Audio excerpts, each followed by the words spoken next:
Hello, I'm Catherine Sines, the president of the Rotary Club of Hudson. Rotary is a professional organization of a group of men and women who support Rotary International. We also join together by a common interest of service to our Hudson community, and we have a sincere desire to give back. We meet weekly on Wednesdays at Laurel Lake Retirement Community, 200 Laurel Lake Drive, in their dining room. We meet from 7:30 to 8:30 and would like to invite you to join us. For more information about Rotary, go to www.rotaryhudson.org. Enjoy the following excerpts from one of our recent meetings and consider joining us on Wednesday morning. Morning, Rotarians. Yes. The park. Rotary Club of Hudson. Usually gives us Ron more. Strobel, the Sergeant at Arms. Our invocation this morning is by Kelly Brenner. Thank you, Evan. I'm going to let Bill go first. I would like to take just a couple of minutes and provide some information about ballot issue 8, which is going to be voted on by the voters here in about 2 weeks. Yes, sir. Good morning, Rotarians. Good morning. Good morning, Billy. Good to see you all. May 8th. This is informational today. I know you saw some of these flyers last week. I have a few with me. If there's anyone here today that wasn't here last week, this is information on what the ballot issue 8 is all about. In early 1970s, the Hudson JCs, which I was a member at the time, actually the president, started what is today the Hudson EMS. It was, I really don't like to identify with it, but it kind of was the way it was. It was more like a Keystone Cop adventure. And of course, Mr. Sogan, I know he's here somewhere. I'm sure you'll see him later. He and I both were volunteers for a period of 8 years, as well as raising money through the JCs to start the ambulance. The Hudson EMS is probably one of the most outstanding organizations that we've ever had here in Hudson, as well as the Hudson Fire Department. It wasn't too long ago that we've had anywhere from between 80 and 100 volunteers. There now is a national epidemic, not here, not with this group, but a national epidemic with volunteerism. Today, we are down to 31 volunteers. Only 7 of them living in Hudson. In order to have the service that we have, which is the highest criteria, we are having to supplant with part-time EMS people. Many of them volunteer additionally. There's a ballot issue, a funding issue that has been talked about that Council has approved, and we want to make sure that you have all the relevant information on it to know that it is not a new tax, that it's a collaboration now between the fire and EMS to put the funds together. It's an organization that I've believed in as long as I have lived in Hudson and even was a part of. And I hope you take interest in what is happening with the Hudson EMS. Thank you all very much. David?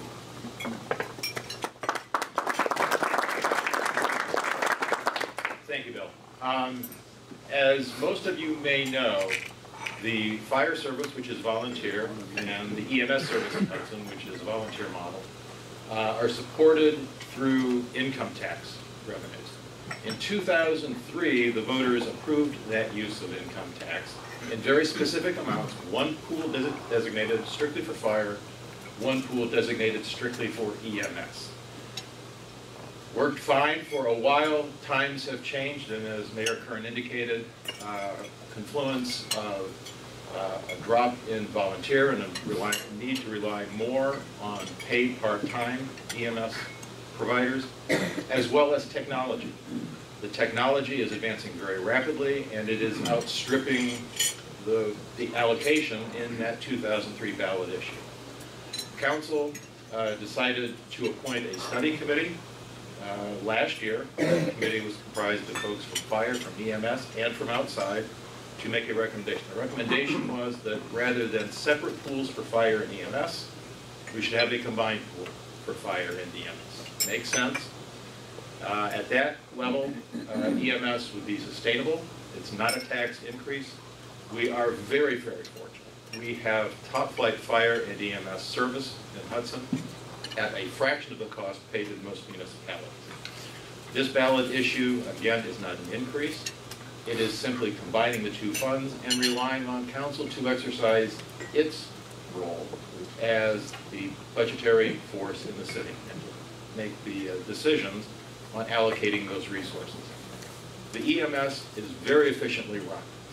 Last year, rather than buying a new EMS vehicle, they took the box off of the vehicle that needed to be replaced because it was perfectly serviceable, didn't need anything to it, put it on a new chassis. That saved $92,000. So this is not about inappropriate spending. It is simply to address the changes that have occurred in the landscape over the 15 years since ballot issue 3 was voted on by the voters in 2003. If you have any questions, again, please feel free to contact Mayor Curran, myself, former Mayor Curran, myself, Bill Wooldridge, who is here, or any other council member, and we'd be very happy to answer any questions that you have, and I thank you for your time and your attention.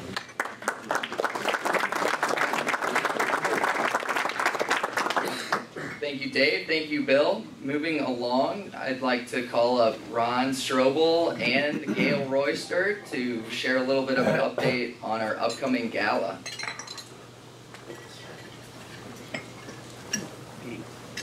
And I'll kick things off while they're coming up here. The deadline, as you may have seen scrolling here for gift collection, is coming up fast. It's a week and a half from now. It's Friday, April 27th. And we actually would like them by next Wednesday, April 25th, but we will give you until the 27th. And time is critical. As of this point in time, we probably have close to $30,000 in gifts collected, but only because we have close to $20,000 in 4 items that are in the live auction. That being the Breckenridge condo, the orthodontic package, the Lake Erie boat trip, and the convertible. Without those, we'd be in dire straits. You can see there is nothing sitting on the table this morning, so no gifts have come in this past week. We need at least $65,000 if we hope to come anywhere near our goal of trying to meet last year's net of $55,000. So we've got 10 days at the most. If you haven't called on these people yet, now is not the time to use the telephone, but it's really the time to get out and see them face to face. That's the only way we're going to be able to get to where we need to get to. So really, we've had 5 weeks to do this. We're down to 10 days and more than half of the job to do. So please, please get out and see these people face to face and bring in the gifts. Any big items you can deliver directly to my house. Anything else, bring next week. And a lot of the certificates have been coming into the post office box. And where they've done that, I've filled out the paperwork and notified you by email that I've done that, and notified you and your captain. Also, at this point in time, we have 10 Rotarians that have bought tickets. There should be 55 people that have bought tickets at this point in time, and we only have 40 tickets sold. Now that doesn't include the tables for 10 that the sponsors get, but there's 45 Rotarians out there somewhere who need to go online and get their tickets, please. Okay, I know we can do it. I know we can do it. It's the last push, the last week. We also have on the HCTV, there is a wonderful video that Donna, where are you, Donna? Donna, way in the back there, Donna has put together promoting the gala, and it's excellent with nice photographs, and she did a truly lovely job promoting it, so thank you very much for taking the time to do that. We can send a link to all members after this meeting. And she would be happy to send a link to all members after this meeting. Thank you, Donna. And it's also on Facebook. And we have planned the menu for the night. It's going to be fabulous food, which it always is, and we're doing something a little bit different with it this year. We've also added another live that Ron didn't happen to mention, which will be a wine tasting for a party of 8 at Vivid Benet Gourmet here in town. So that could be a real special way to entertain for a business group, or a celebration of an anniversary or anything like that. So think along those lines too. That has a value of $500 for the evening. So anyway, we don't want to see another empty table. So please, everybody, help us. We can do it. I know we can. It's always, like cramming for the test at the last minute, right? Thank you.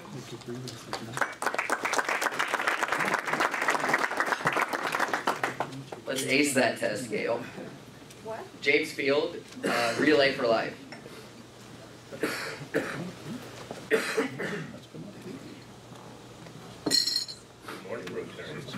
Morning, James. So I have bought my tickets.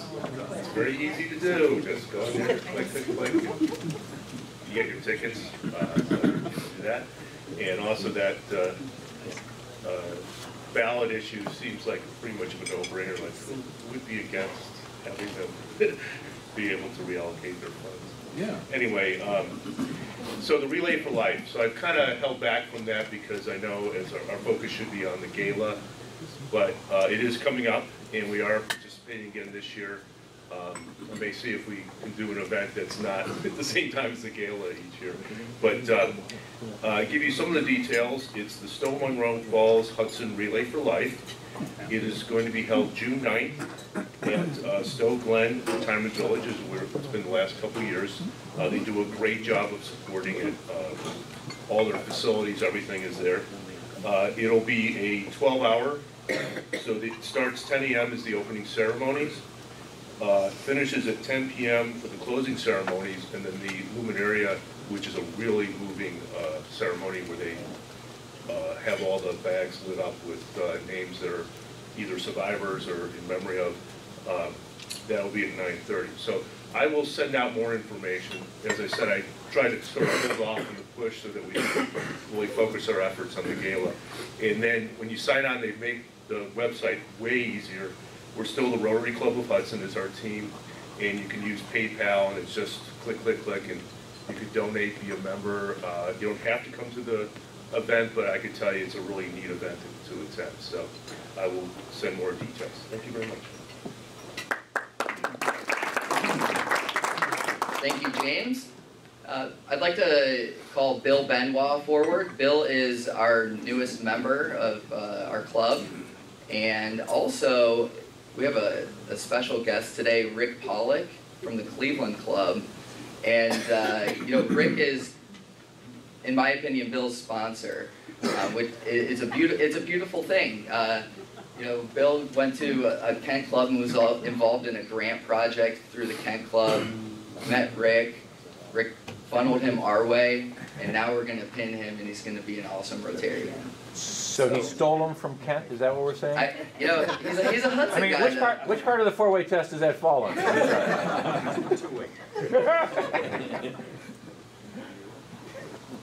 All right, Bill, on behalf of the board and membership of the Rotary Club of Hudson, it is a great pleasure to welcome you as the newest member of our club. We look forward to the fellowship that we will share, as well as your participation in many club projects that will make our community, country, and world a better place. Rotary is an organization of business and professional people pledged to uphold the highest ethical and moral standards. Rotarians believe that worldwide fellowship and peace can be achieved when business people unite with the Rotary motto of service above self. Rotary activities exemplify the charity and sacrifice that one would expect from people who believe that they have a responsibility to help others. Bill, you have been chosen for membership in the Rotary Club of Hudson because your fellow members believe you to be a leader in our community, and because you possess the qualities to champion the message and principles of Rotary. You now become an ambassador of Rotary, carrying the ideals of service to all within your sphere of influence. Our community will know and judge Rotary by your character and service. We will also look to you for inspiration as we strive to become better Rotarians. We now ask your sponsoring Rotarian, Rick Pollock, to vest you with a distinguishing badge of a Rotarian, your Rotary pin, and name badge. We ask that you wear your Rotary pin with pride, not only to all Rotary functions, but always as a symbol of your commitment to Rotary ideals and our recognition of your contribution towards a better world. Fellow Rotarians, please rise and welcome the newest member of our club, Bill Benoit.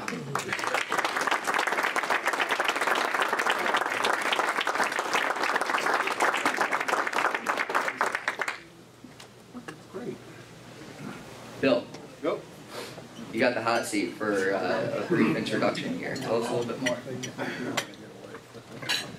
Very, very exciting. Well, thank you all very, very much. I tell you, I can't remember a time I was with such a warm and inviting and friendly group. Thank you for letting me be part of this group for quite a few weeks now.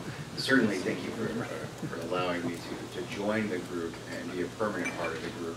I'm very excited to be part of the organization as well as some of the committees and see what we can do to see what I can do to help the Hudson community be even better than it already is. Thanks so much. And now we'll introduce our program this morning, Phil Herman. Thank you, Evan. Good morning, Rotarians. Good morning. So last month, when I said the invocation, I said a prayer celebrating spring. And now I'm just praying there's going to be a last week, Lonnie Banner and Marty Bach from our Service Learning Program provided an overview of the Service Learning Program and the ways that we incorporate the values of service and empathy and responsibility and understanding by gradually pushing students from their comfort zones through experiential learning. And today, you're going to be learning about another type of experiential learning that is taking place within the Hudson City Schools as we share our 3D printing journey with you. Our team that's here today includes our Assistant Superintendent, Doreen Osmond, our Curriculum Coordinator, Christina Woolley, our Media Technology Coordinator, Kristen Dagas, and our Technology Coordinator, Stephanie Swiderski. They are doing some incredible work in leading our students through, our staff and our students through amazing work within the schools, so we're anxious to share that with you. Led by Doreen Osmond, Christina, Kristen, and Stephanie support our teachers and students as they develop ideas, create projects, and bring learning to life in real and authentic ways through project-based learning experiences. You will hear from our coordinators today about what 3D printing is, the benefits of incorporating 3D printing into our instruction, the positive outcomes and real-world applications that 3D printing yields, and how 3D printing is integrated in our district at all grade levels, and where we hope the future of 3D printing leads Hudson City Schools. You might be saying 3D printing at the elementary level, is that really necessary? Well, one of the exciting and scary things about being in education today is that we're not preparing students for the world that we grew up in, or the world that we worked in, or the world even today. We're preparing our students for the world that they're going to be working in. And the class of 2030 is in our kindergarten classes today, this morning. And so imagine how much things, or remember how much things have changed in the last decade in regard to technology. What will the world be like when our students graduate from high school in 2030? So I'm glad to share and introduce these individuals, and I'll turn things over to Doreen and her team. Good morning, everyone. It is always exciting to share the things that our students are doing and the things that our teachers are leading within our school district. I have to say I am so blessed and privileged to serve and to work in the best school district, really, I feel, in the nation. I am so grateful because when a student or when a teacher or a community member says, I have an idea, we can make it happen. And we make it happen really with Phil's leadership and our school board's leadership, but also the investment that the community makes, because we are able to bring some of the best together and create. So I am so excited. Our curriculum team, there's 3 members here. 2 of our students actually worked on the PowerPoint presentation, but they had to be at a meeting this morning to get ready for their AP tests that start next week, or actually in a couple weeks. So I'm going to turn it over to Kristen Dagas first. Great. Kristen Dagas is our library media coordinator, and I hope you enjoy the journey that we are about to highlight. Thank you. Yeah, that was a tough act to follow with that beautiful Hawaiian getup. I feel like I'm a little underprepared in that sense. I apologize. But with 3D printing, and I don't know if we want to have anybody click through, but the presentation. The first thing that we want to go over with you is just kind of the overview of what 3D printing is. And we have a little video here that I'm just going to talk over. It doesn't have any sound, but you'll be able to watch the actual print head laying down its first layer, its layers of the PLA. And so what our students are doing with 3D printing, although our younger ones are not actually using the printer itself, they're not actually putting the code into the printer, they're using different 3D design programs, so different CAD programming, and it all starts with, we do hour of code from pretty much K-12 throughout, and they start to learn a little bit of programming through Blockly, and so they're dragging blocks and designing within 3D space. And so that is what we're doing at our youngest levels. And if they have a vision of a design, they start to do that within this 3D design program, and then they'll generate an STL file that we can then send to the printer, and they can watch it print just like this. And so we have them in different buildings, and we'll talk about that continuum in a little bit. But it's really an additive process, so the object is built layer by layer. And the really awesome thing about it is the possibilities of what you can print with them. We currently use plastic. It's PLA, so it's a biodegradable plant-based plastic in most of our printers right now.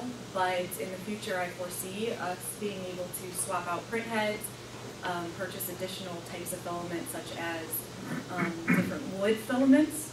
There are different metal filaments, so you can purchase, a copper filament and actually print in copper. And, there's so much more that we'll be able to bring to our students in the future. So it's pretty exciting in terms of just that process. And we have them right now centrally located in our 3rd grade building, 4-5 building, middle school, and then our high school. And so teachers will even bring students down, and they will watch their objects being printed, and the excitement with the students is pretty awesome. So usually we start with the why of why we teach this. I'm going to let Stephanie touch on that, but hopefully that was a nice, quick, general overview of what it really is.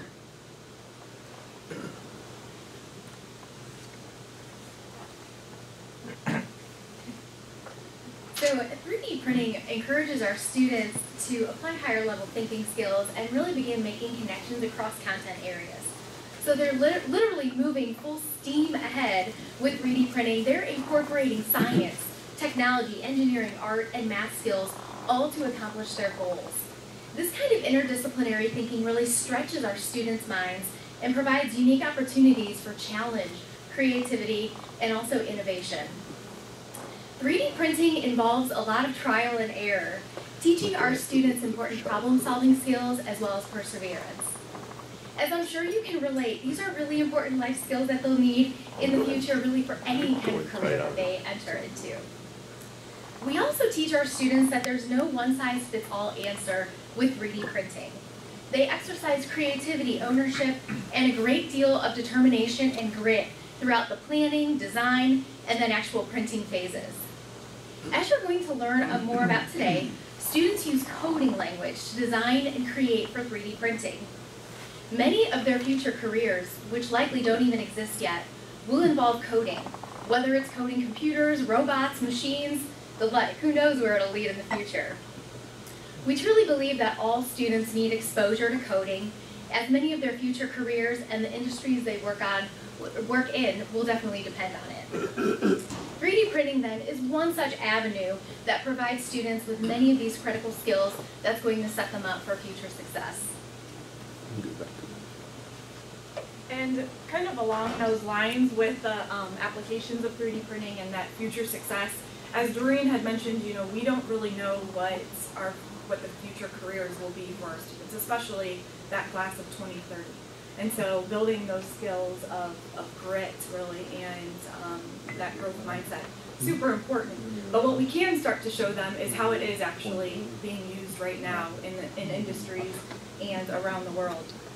You see a couple of visuals here, but within the medical field, which kind of excites me the most, I feel, about it, is you see different prosthetics that are already in use. We even have a friend who has a 3D printed knee that they just had done last year.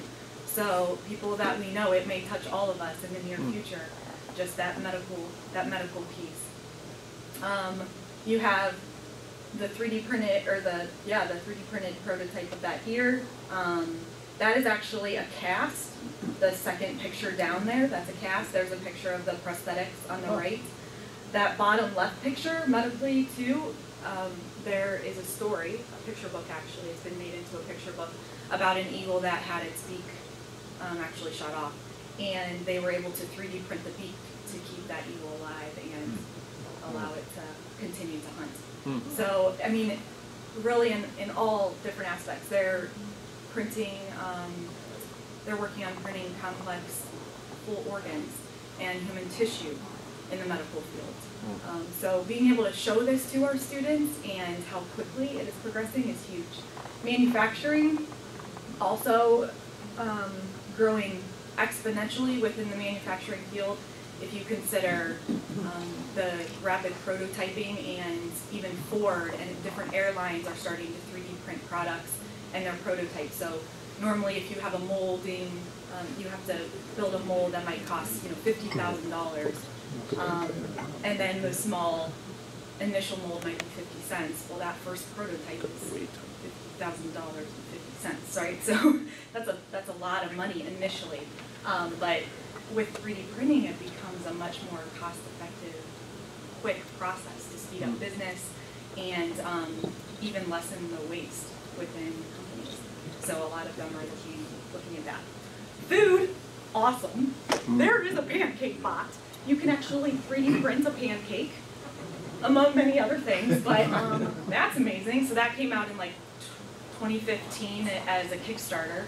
And you even have now nursing homes are using 3D printers to 3D print food.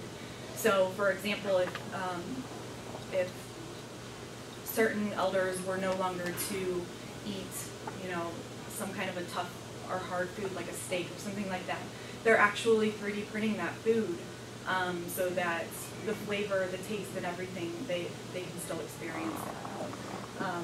And the list goes on with that. Fashion, consumers have a lot more choice now in their design, and I mean, it's pretty amazing with fashion. That bottom right-hand corner, although I know it's small, is a 3D printed accessory, you could call it,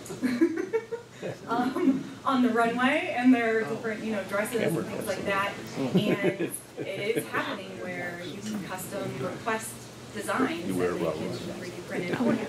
So it's really changing that avenue as well. Housing, if you want to skip to the next slide, James, that would be awesome. Housing is the other one. I don't know if you have heard, recently at South by Southwest, they unveiled a 3D printed house in Austin, Texas, and with the goal of bringing homes to the developing world for those who do not have a shelter.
lot of maintenance on our 3D printers in the district, and I can't imagine trying to clear that print head of cement. But it's pretty fascinating how how revolutionized it can make third world countries and those without shelter.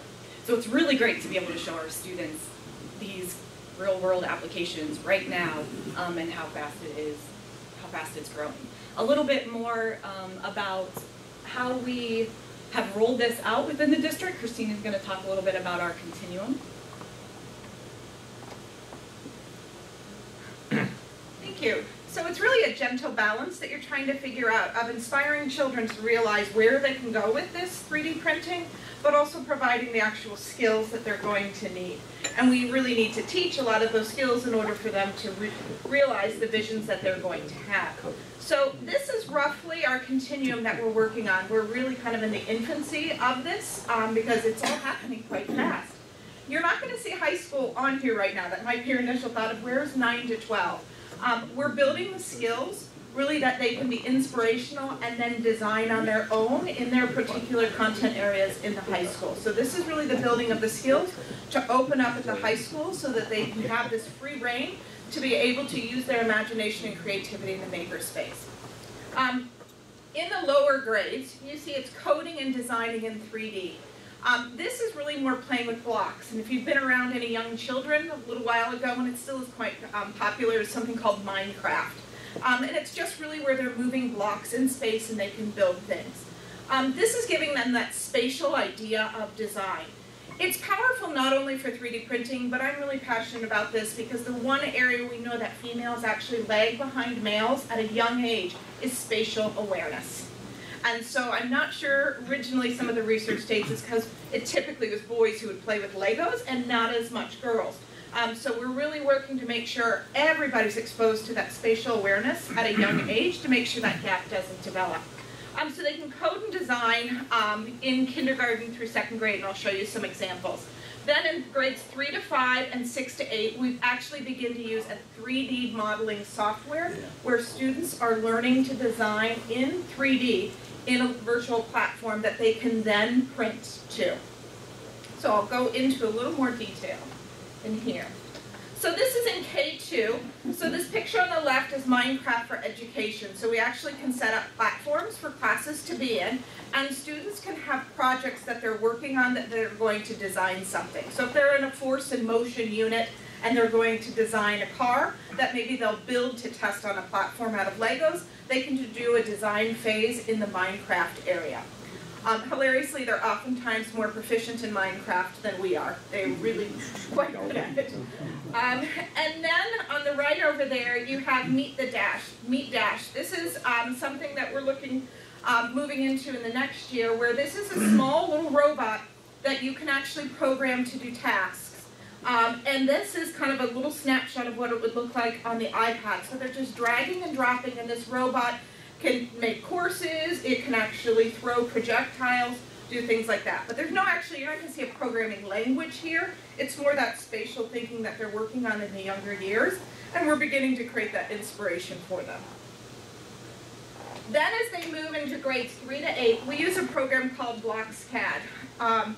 This group is out of Boston, and recently the three of us just had a phone conference with them, and we were excited to say and share with you that Hudson was on the leading edge in the country on this. They were kind of coming to us to see, how are you all doing this?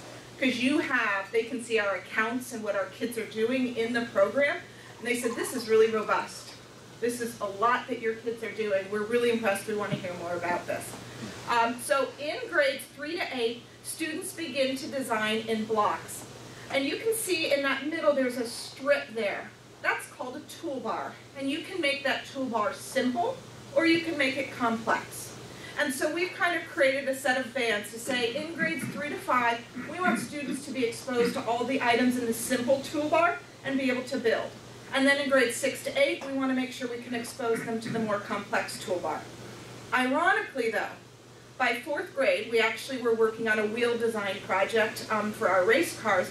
The students are already beginning in 4th grade out of need to move into that higher level toolbox because they have a vision, and the tools we've given them right there in the simple toolbox are not enough. And so they're moving into that toolbox on their own because we've just given them a baseline set of skills and they're able to problem solve and move forward. On that bottom right there, you actually can see the code. So the students begin by kind of creating their blocks CAD design with those actual blocks where they link things together and then they render designs. But what's cool is with one click of a button, they then get to see the code. So now we're beginning to transfer them kind of from the virtual to that, it's a new language, the coding language, so they can see that as well. So we're attempting kind of scaffold between those two. And here's just some, these are at the lower grades, some of the 3D printing that we're doing. And I'll give you a little bit of vision behind this. So the top line are wheels. I shared a few weeks ago about a Bloodhound project that you all kindly funded for us for our rocket design. Our 4th grade students are actually designing their wheels for their rocket cars that they'll race on May 17th at Memorial Stadium. So they actually go into the program, they design their wheels, and they 3D print the wheels that they're going to put onto their actual cars and race. And this is mimicking the same process that the actual vehicle did in the UK. This bottom left, this is actually a bird feeder. Our students in 3rd grade, they do an inquiry unit where they're going to study birds and needs and what is a particular home for a bird need in the Ohio area. And then they create a prototype in blocks CAD, and then they work with our high school wood students. So the wood students come down from the high school, they then work on making that design, and the high school students go back, cut the boards, and bring it back so they can build their actual birdhouses that they'll put up around the Hudson grounds. And the right one there, that's another bird feeder. It happens to be for a hummingbird. And so they research the needs and then they design a birdhouse 3-dimensionally that they can use. So Kristen's going to share a few more examples. Oops, did I jump over it? No, you're good. Okay. We'll do the video first. So this is just a quick video of actually hearing a few of our youngest designers in 3rd grade talk about their projects, and then an example of one of our oldest designers at the Hudson High School Makerspace talking about 3D printing as well.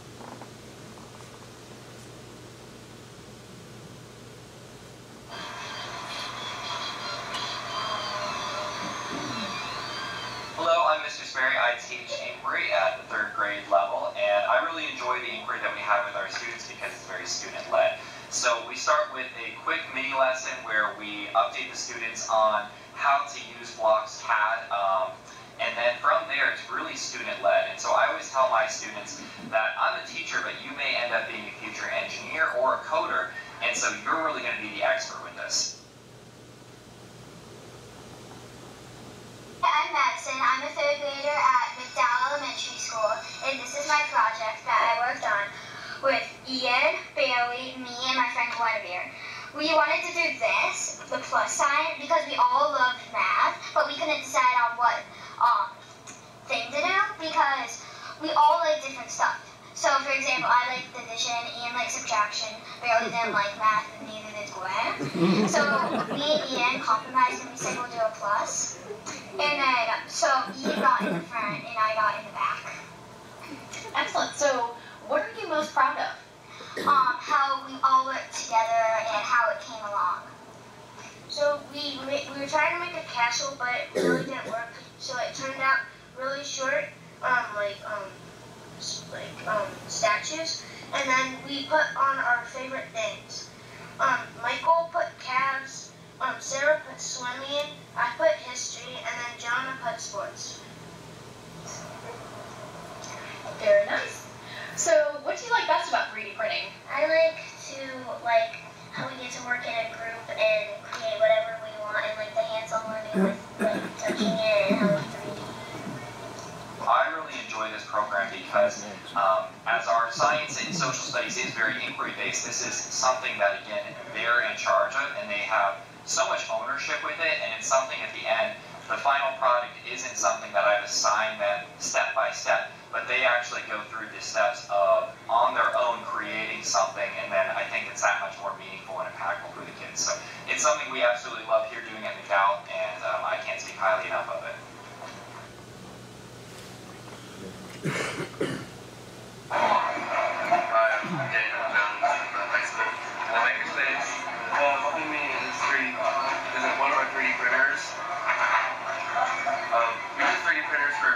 purposes. Sometimes it can just be for fun, but we also use it for constructive purposes, such as on the 3D printer, we're making a propeller right now for a model airplane, or you can make a bracket or something if you need something specific, or a holder for tools. And 3D printing teaches you a lot about engineering, because you have to learn how to design stuff using programs such as like Fusion 360. So it teaches you a lot about CAD and 3D modeling, which should be very useful in the future. Just have a basis in how one would go about using such programs. I'm currently working on a project to make a little tiny minifigure, like not actually that tiny, but it's a little minifigure of a person from a game I like. So for example, like here are the legs, all 3D printed. You kind of pop them together and they move. I find that like really cool how you can just design something like that and have it move and work together.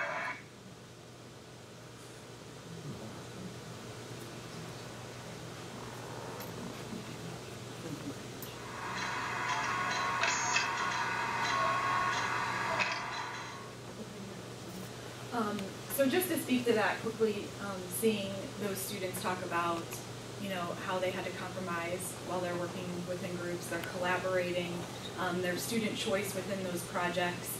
Christina was going to mention a little bit about that logo project. Although it was kind of a compilation of those, team members, it was a great stepping stone to that design program. So in 3rd grade, the first introduction that they have to BlocksCAD actually is a lot of fun. They're in teams and they have to figure out what do they have in common, and then they have to build a logo that would represent their team. So this is their introduction, kind of their teamwork together, but it also is our way of teaching them BlocksCAD. So we're teaching it in a fun and meaningful way where it's an open-ended problem for them. And then a little story about Daniel, our high school makerspace student. When he initially came into the high school, he was one of the most quiet students in that room, and would come in, quietly listen and tinker a little bit. And now he's running for an officer position. He is willing to be on camera and talk about 3D printing. He's the one who's always overseeing those machines, and so even just that kind of empowerment that has struck him really in this design process and at the high school makerspace has been really cool to watch. And then the next slide has a couple pictures about, perfect, thanks, just about some of the other designs. That center one is from the high school makerspace, so actually that chessboard was used on our laser engraver and is made out of glass. And then we had a student design every single piece for the chessboard using a 3D printer and print it. So these are all just personal products, personal projects, I should say. And then the plane over on the right, they built, they did some robotics as well with that. And then the propellers, they're able to 3D print, which is super helpful for if and when it may print. But, having that option to be able to print pieces and parts to continue to make it better and better and better. And then our little duck here, that's actually a duck. That was one of our younger student designs at Eastwoods, and they were extremely ecstatic that came out the way it did. And right now you can see, that's how it comes off the printer with supports, and then those just snap right off, and then that duck can stand. So there's it's kind of nice for the students to be able to see that part. And then kind of the future of 3D printing. It's growing so quickly that, we're hoping that right now we use BlocksCAD in 3 through 12, and we're hoping to even bring in 3D printing pens, if you've ever heard of those. They're called 3Doodlers. And for our younger students, having them be able to actually have that kinesthetic, that act of sculpting a 3D object. So they're prototyping in different ways, right? You can do it with Play-Doh. We can build with Kiva planks. But now they can actually be 3D printing with a pen. So that's pretty awesome. And then designing with virtual reality platforms. We just received an HTC Vive headset at the middle school. We have Z-Spaces at the middle school level and high school level. And there are different programs, and within the HTC Vive VR, there's different apps that you can design within. So you put that headset on, and you can, through an app called Tilt Brush by Google, you can actually paint with that headset on, paint in 3D space, save it as a GIF, a video, or a 3D object, and then we'll be able to print those student designs that they're physically painting in VR. So it's, you know, who knows? If we come back next week, it might be totally different, right? I mean, it's growing so quickly. And then hopefully the future also includes the collaboration between Hudson and businesses. So we are looking to grow with our Hudson High School Makerspace. It's connections with local businesses. They're really seeking entrepreneurial efforts, and we're writing grants to help with some of that funding. The students are looking for ways for the club to grow and to gain more resources by partnering with local businesses to help them sustain and achieve their goals. Our Hudson High School Makerspace already has a laser engraver, which you heard about, several 3D printers, computers with design software, a sewing machine, a Cricut, and many other woodworking tools and hands-on resources. With our students' ingenuity, creativity, and innovation, they can help you design something custom and truly innovative for your business. So if you have an idea in mind or would like to learn more about some of the amazing projects our students are working on, we have a Google form here. The URL is tinyurl.com/HudsonRotary. If you're interested in partnering with them or learning more about it, we encourage you to fill out this survey so that we can make those connections with you. You can also reach out to any of us at any time, and we would be happy to connect you with some students or just help you gain some more information. So we thank you all so much for your time today, and it was truly our pleasure to meet you this morning and get to share with you our 3D printing journey. Thanks.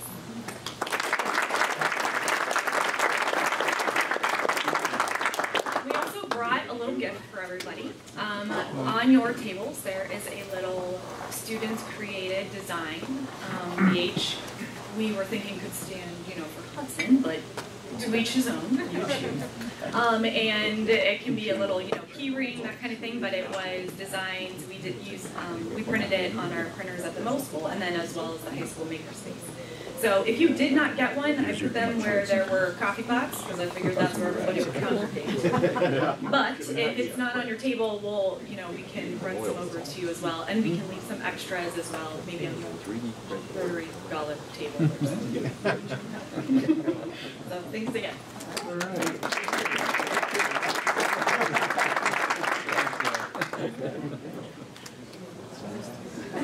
Thank you very much. Keep it going. That's so cool. And I was sitting over there trying to actually break that H, and I couldn't. I think that that's incredible. So thank you very much, all the guests that came today. We hope to see you back. And I know we're a little bit over. Appreciate your patience. But it's, you know, I'm going to have to end with one joke. So, you know, there's three gentlemen, and they end up at the pearly gates at the same time. It's a doctor, a lawyer, and a Rotarian. This Rotarian is deep into fundraising. So this hits on the gala too. So the doctor comes up, St. Pete says, hey, you can bring one thing into heaven. What do you want to bring? He says, $1 million. It's like, all right, that's fine. So the lawyer comes up next and can't be outdone by the doctor. So he says, hey, can I have $2 million? St. Pete says, yeah, absolutely. The Rotarian, who's big into fundraising, steps up to the pearly gates. And what does he ask for? He asks for the name and contact information of the first two folks. So get out there, get some stuff for the gala. Have a great week, everyone. Rotabuck, yes, thank you. We have a cat on us.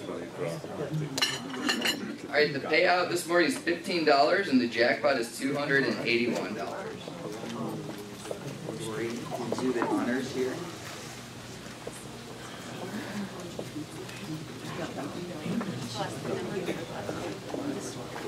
Last four.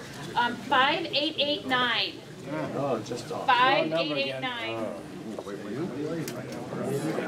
You think she'd pick a board member? All right.